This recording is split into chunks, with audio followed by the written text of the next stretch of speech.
guys, what's up? It's your girl Didi and welcome back for another podcast. This is my third podcast with my special guest today on Be True to You, and we have Daniel Martin Francis with us. welcome. Thank you so much for joining me. Thanks so much for having me. Alright, so I have a lovely bio that I want to read out, right? Because this is actually the first time that we are interacting.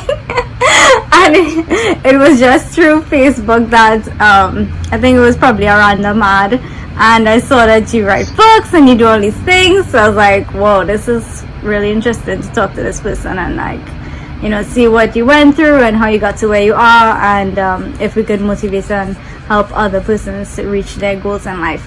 So your bio is lovely. So a millennial helping other millennials. So you are an author and an entrepreneur, and over the past 3 years you have served as a personal development coach who targets millennials and helps them to tap into their full potential, right?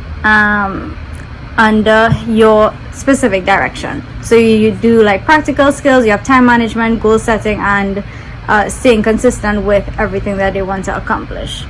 So you work with young persons and you inspire them and you have also written a book that guide millennials into becoming the best version of themselves, and that's a book that I saw you advertising and I was like, oh, this is so cool, this is interesting. So it looks into a deep introspection of I'm like lost here, but I guess you will tell us a little more about the book and why you wrote it, what it's about, and about the challenges that persons face and how they overcome their issues in a more relatable and practical way. So that is awesome. So tell us a little about what you do right now, and about, you said you're an entrepreneur. So is it that you have your business? Yeah. So I mean, before I was an author, I categorized myself as an entrepreneur. Okay. So that on the umbrella, it's a personal development coach. So I would meet with people one-on-one or in groups and help them with the time management, goal setting, future planning. Basically, all the things that help you to feel like you're successful, that you're going somewhere, that you're not stuck in one place. I also am an event planner with a company called Empire. So we throw big events in Trinidad. Okay, nice. We put another company where I am a host, and it's a digital network where I interview young entrepreneurs from all over Trinidad and Tobago. So I'm more or less kind of in tune with anything more or less dealing with millennials. That's my thing. Right. And the book was just birthed from my main thing, which is the personal development coaching. I sit down with so many millennials and I talk to them about their problems, where they want to go, where they're having issues. And I just found out there was a trend. It's always the same thing. Maybe it's expressed differently, but it's all the core issues. It's a lack of purpose being expressed in a particular way, lack of patience being expressed in a certain way. And one day I just got the idea. I was like, I should write a book. Yeah. I help so many people one-on-one and in these groups, so there must be a better way to reach a wider network of people so I can help more.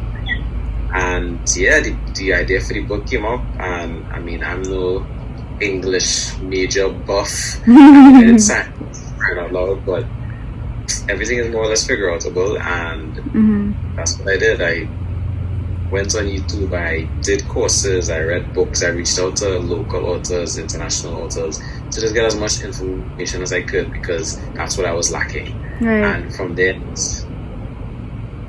my planning instincts, and just started working on the book. So where could people find the book? Is it published on Amazon? Tell me all the platforms that is on.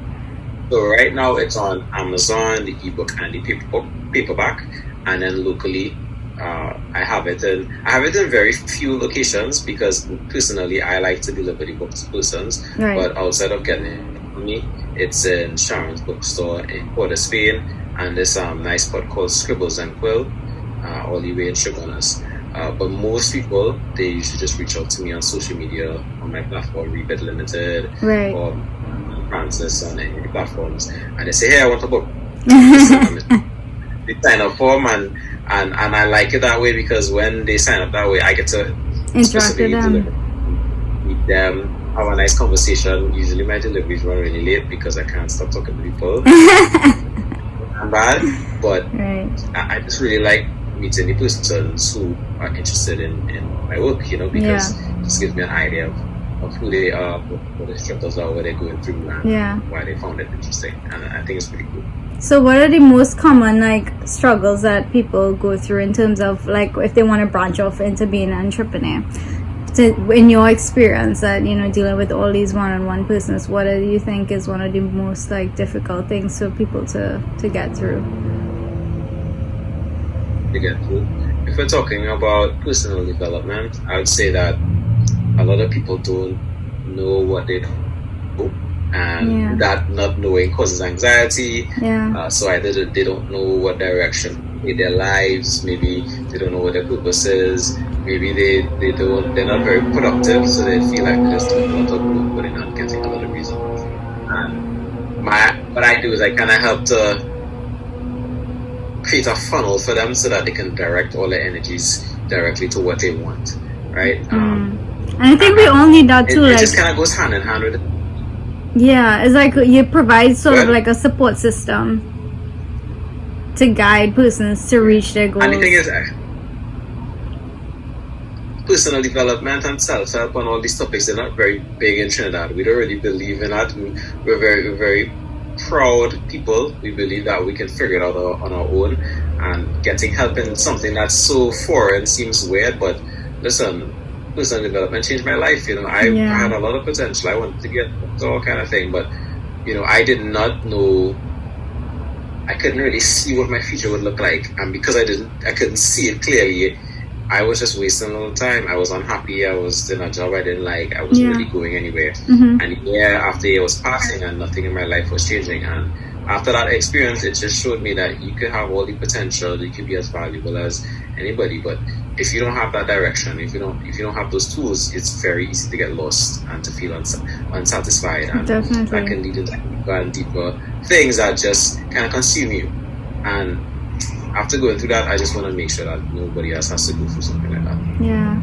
And it's really difficult because, again, once you're in that sort of environment where nobody really gets your ideas and nobody understands what you want to do, and everybody's just about, getting that 8 to 4 job, staying stable, with an entrepreneurship kind of job or life is very unstable, and it's more very risky, So for people to actually branch off and be an entrepreneur, it's a huge risk, and it's more you have to be willing to learn a lot, of course, because you don't want to just jump into something and then not come out with some sort of profit in the end. So it's Definitely. It's really a big risk to take. And I made really bad decisions. I quit my job prematurely. I hadn't saved enough money to actually start my journey as an entrepreneur. And I just remember the first month was awful. Someone was cutting grass near to my car, hit a stone, broke a window. I had to spend about half the money I had saved to change windows, to change seats within the car. So I already started my journey off on a disadvantage. And I love doing the work with people, but just loving it didn't mean that I was good at everything else that came with it.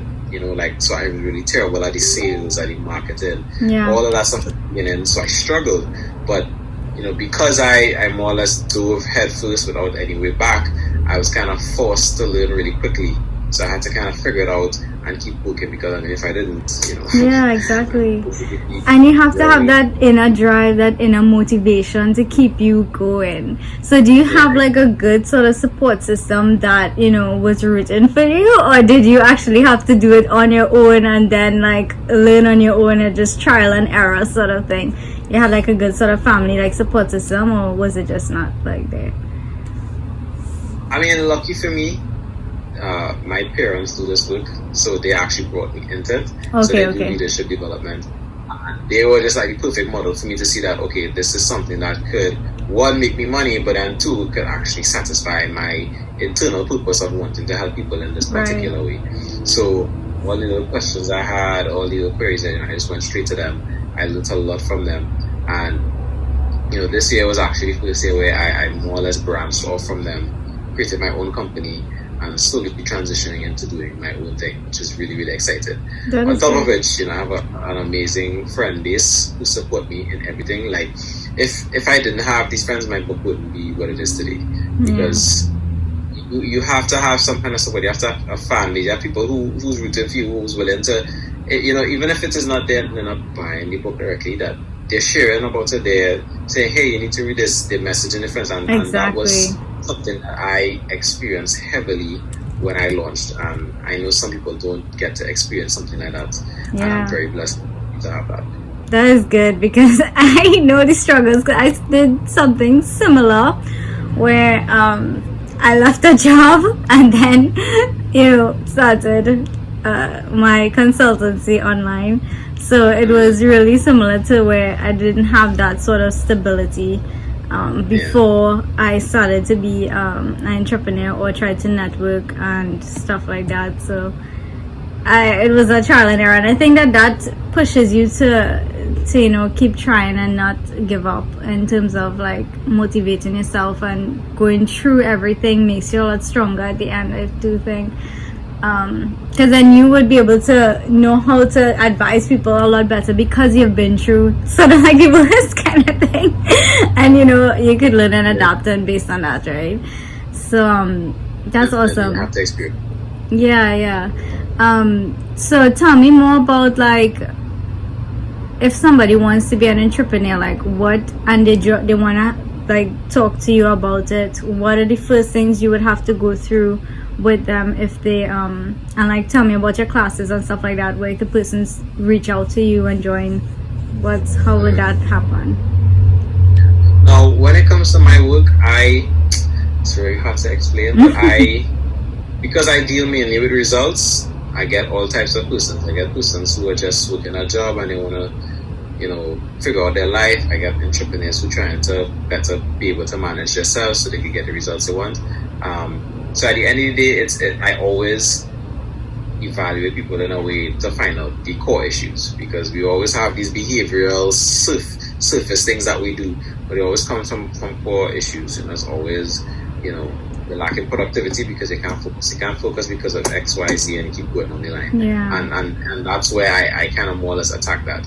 And interestingly enough, I kind of use the book as a gateway to guide people along a journey, because when I wrote the book, every single chapter ends with exercises, right? So you learn this practical information, but now the exercises help you make it even more practical for you, because you're using the context of what you learn for your actual life.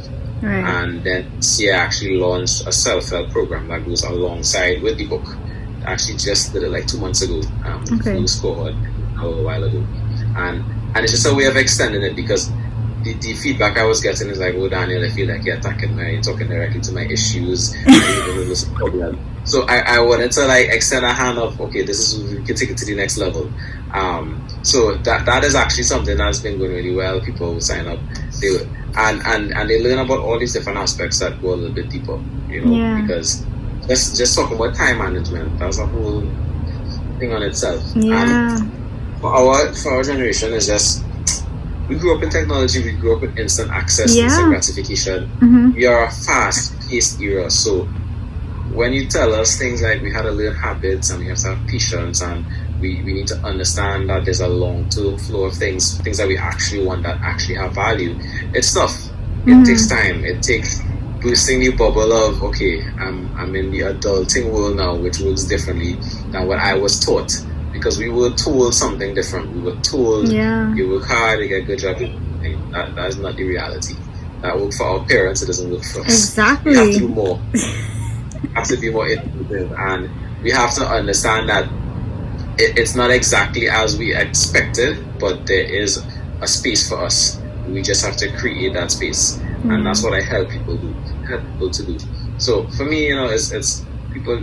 If it is that you're trying to find that help, you can always come onto my page, especially my Rebit Limited page on Instagram. I have a whole set of freebies, like free chapters of the book, free previews of the self-help program, so you can actually see if it will be something that will be useful to you. Nice. And once it is, you can always work on doing the full thing. And of course, I do the one-on-one consultations for those that need that extra push or that specific help. if they don't think they're getting it from other places. Awesome. So is there a part of the book that is sort of like a favorite? Like, if you're writing a book, you must always have like a sort of favorite part that was really exciting for you to go into and like write about and engage in. Do you have that? I think, God, I feel like so many portions of the book is important.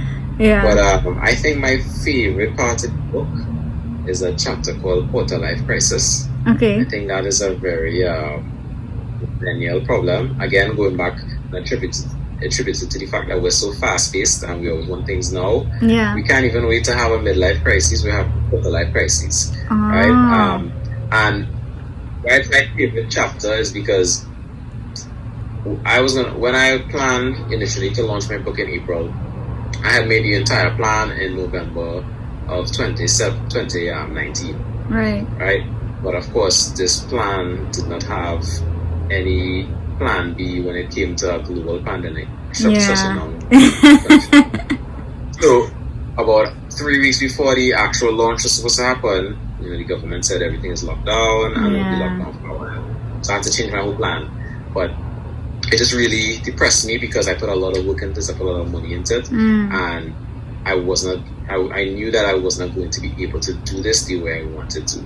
And I just kind of sulked for like a week. Yeah.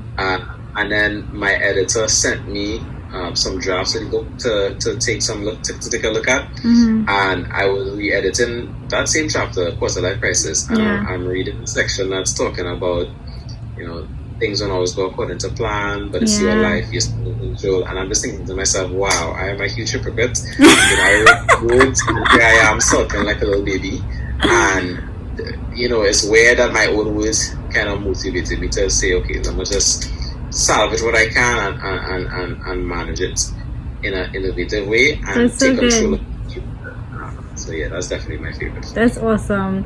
So you brought up COVID. I must ask, like, how did it affect your overall business and how did you adapt, and what, like, of course now everything is virtual, we have a virtual world. So with your consultations and everything that you have been doing, how have you adapted, and has it affected your business negatively, positively? How did it? Tell me. Well, the side with the consultation at first was very negative. A lot of people didn't like the idea of meeting virtually, that face-to-face interaction. So that completely slowed down. I can't tell exactly if COVID-19 slowed down the book sales, because on one end, people were home. People were home bored. And they were, susceptible to actually wanting to read a book. Right. But then on the other hand, because we're home, I don't get to interact with people. So I don't get that interaction of, hey, Daniel, how you going? Long time to see. Hey, I see you write a book. Let me get a copy now. That definitely couldn't happen because we're all home. Yeah. But, it really became kind of a problem arise, and then me having to just figure it out. For things that were just really hard to see, you can't foresee most of these things. So for instance, I had my book being printed and people could order it online. But the bare fact that they had to leave their house to go to the print shop to pick it up after paying was just difficult, because at the time the government was saying nobody don't go on the roads. So how you account for these things? And I really had to sit down and say, think back to what are the goals that I have with this book, and I use those initial goals and targets to guide how I did things. So that pushed me to do free delivery for my book. So the order, even now it's still free delivery. I just take the order, deliver it to them, make it convenient so that they don't have to do anything. Because at the end, it's more important that more people get the book than the hassle and fighting up to actually physically figure out how they're going to go and retrieve it, right? And there's a lot of that happening back and forth. I mean, I was lucky that my virtual book launch went so successfully, so that the momentum for the book stayed high for about 3 months, 4 months after. But so how you did the virtual launch? Like, where did that take place? I actually did an Instagram live event. I rented out an entire studio, and everything that I wanted to do with my physical launch, which I couldn't do because everything was closed, I did it in virtual form. So I had a host So we had all the social distancing and pandemic rules. We were, keeping it into. So then had about 3 of us in the studio, which was actually pretty crazy because to try to keep track of everything with just 3 people. Yeah. Every time someone's on screen, something is going on behind the scenes. So I actually had Kivo come. He was presenting. Okay. And had all these different entertainers come on, but everybody did a joint live so that they didn't physically have to be there. Right. So I had a violinist, I had a spoken word artist doing talks of millennials. I had a That's awesome. Nyla Blackman, he even came in and did a performance. I just already wanted to be creative and different. Yeah. Had giveaways, and I don't know, I was blessed to have like 2,000 people actually tune in to watch this live, and that just helped the focus of the book to just kind of explode. Yeah. So the point, blessed that I sold like my 1,000th book last month. I think. Congrats! That's good. Still thinking to the future of what's next to come with the book next year and all the other books that I'm going to be coming up with next year as well. Yeah, definitely. That's good. And have you been getting like a lot of positive feedback from business who read the book? Yeah, listen, the feedback, and this is why I tell people, I think it's really, really important that before you embark on a project, you need to be clear about what your goals are. Like sometimes we just do things, we don't have a clear purpose. Before I wrote the book, before I wrote the first sentence, the first thing I said is that this book needs to be relatable. Yeah. It needs to feel, I'm talking directly to you, talking directly to your situation, and it needs to make you create a clear path to change. So I had people messaging me saying, Daniel, I feel like you right in my brain. I feel like you're telling me, that I didn't even realize that were wrong, and you're talking the things that I'm going through right now. Right. And I say, good. That's exactly what I want. And it just helps them to see that there is a way forward, there's a future, there's a light at the end of the tunnel.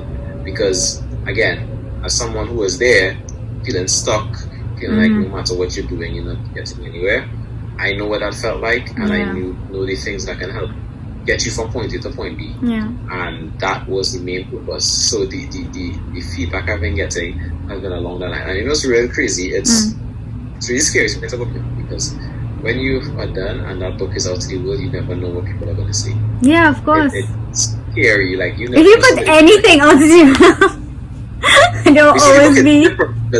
Think about it. That's 30,000 words plus of your words that can be scrutinized and criticized. Yeah. And every page that is turned. So it was really nerve-wracking, and I just had to get to the state of mind where I just kind of let go. Even now, I'm finishing up the next book, and I'm just thinking, I was like, God, how is this going to be received? It's nervous every time. I know that it's not a lot of people, and I know that the way that I'm writing it is going to continue to have people. So I'm taking it and just keep pushing forward. Nice, I love it. So I know you said about the COVID and going virtual was tough, and I went through that same thing because I had a few clients. I started the consultancy like last year, and I had a few clients, and when COVID hit, lockdown hit, nobody wanted to do virtual. Everybody, because I usually do home visits, and they were just a few, but it was hard to get people to transition. And the thing is, I like virtual. Like, I think virtual is so easy and simple to use, and it takes away the risk for me a lot in terms of going out there and helping person, like going to house. So I actually really like the virtual platform and the online consultancy, but it took a really long time for local trainees to like adapt to the sort of online platform. I mean, I know we like human interaction, of course we would, but and it is a bit tricky, but I guess maybe because for us, well, the younger generation, we're always again on social media online, so it might be easier for us to use these things. But for like older generations, they're just like, no, I need to see you, because people still up to now like had to go to work physically just to say that they were seen, and I just don't understand that. It's like, you could do the job at home perfectly fine, and probably be more productive. Because that's one of my grievances. Like, they could never answer me. It's like, hey, all these tasks I can do them in my house. Why do I need to come here to do it? And the answer was never enough. Yeah, and that's why jobs just really didn't really do it for me so much, Yeah, so what made you, like, you said that, you left a job and then went into your entrepreneurship sort of line, right? So what was the cutoff point for you when you thought that, no, I can't do this anymore, there's something else that I'm supposed to be doing? Like, when did you reach that sort of mindset? I mean, to be fair, when I started that particular job, I told myself, and I also told them, that I'm only going to be here for 2 years. I made that statement from the get-go. It's either I'm going to leave here to be a doctor or something else had to happen. Yeah. And so said, so done. It was the point of the 2-year mark. And luckily the stars kind of aligned. And the month before, I had done my first personal development course. So from my parents, they ordered one. I did it. And that completely changed my life. It just showed me that, I wanted to be a doctor. And I kept trying to apply, but not really applying. I never actually sent any form to start med school. Right. And the program showed me that my whole life I've been saying I want to help people, but I never specified how I wanted to help people. Right. And because there was this vague gap, a part of me knew that I wanted to help people, but I didn't want to help people as a doctor. I wanted to help them in another way. And program really showed me that, okay, this is how I want to help people. It's like, this is how I can be more useful. And I knew that, I liked it. I'm reading books, watching videos, learning more every single day. This is something that when I'm tired, I'm dead tired. It could be like 7, I'm dead tired after working a long day. And I meet with a client and I just feel really invigorated. And it just showed me that this is something I'm supposed to do for the rest of my life. So even though it's scary to leave, not knowing exactly what it would be like, I knew that this is definitely something that I wanted to do.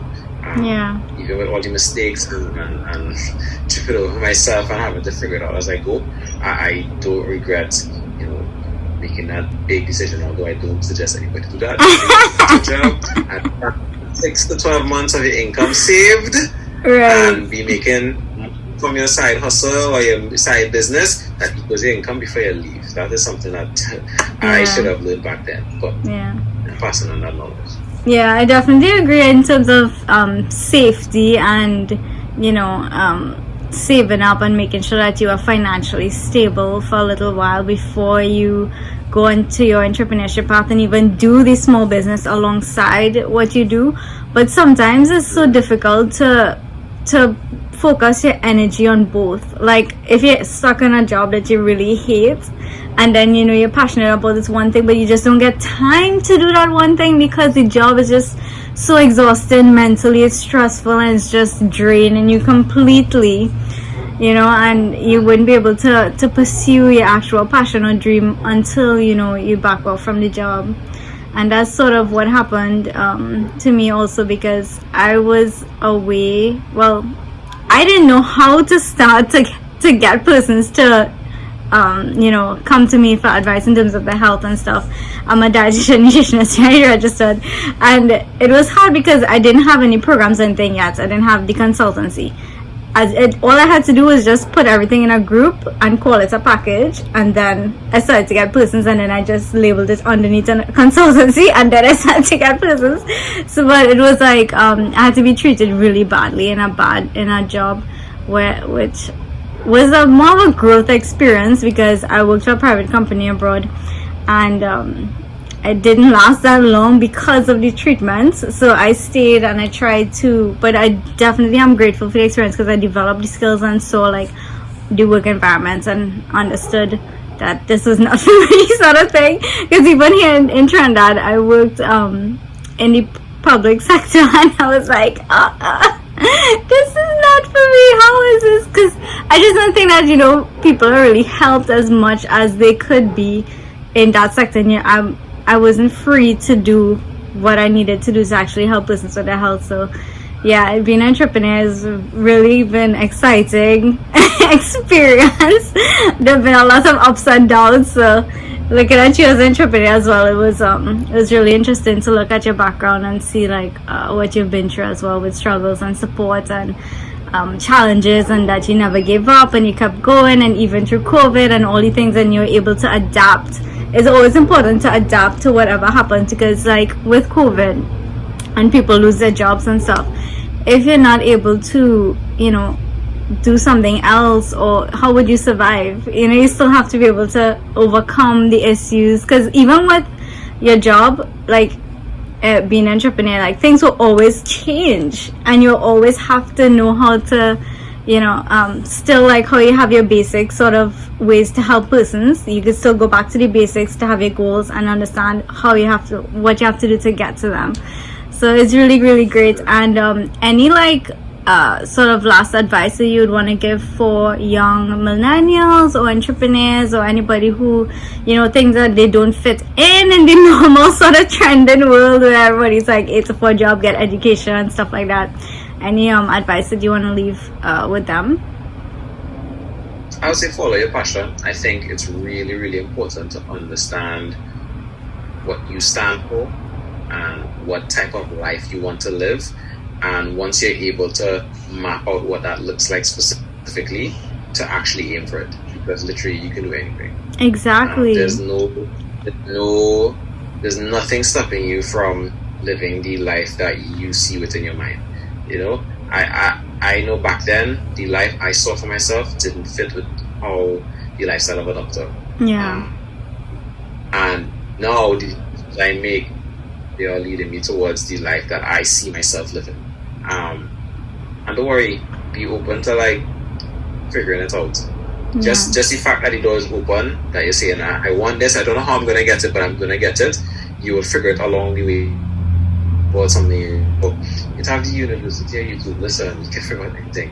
So yeah. don't worry so much on that. Just at least have the passion and the vision down, and let everything fall in place. Yeah, I love it, because a lot of people are just really scared to try, and the thing is, you just have to try. You just have to take that first step, and then, you know, it will click when it clicks in terms of knowing your passion. Because like you said, you didn't know until you tried this and something happened, and then you realize like, boom, this is what I'm supposed to do. You know, so it's like you have to, along the road, somewhere along the path, definitely something will motivate persons, and that will help them to figure out what they're truly passionate about and their purpose in life. So I really like that advice, and I really think that should help persons in the future.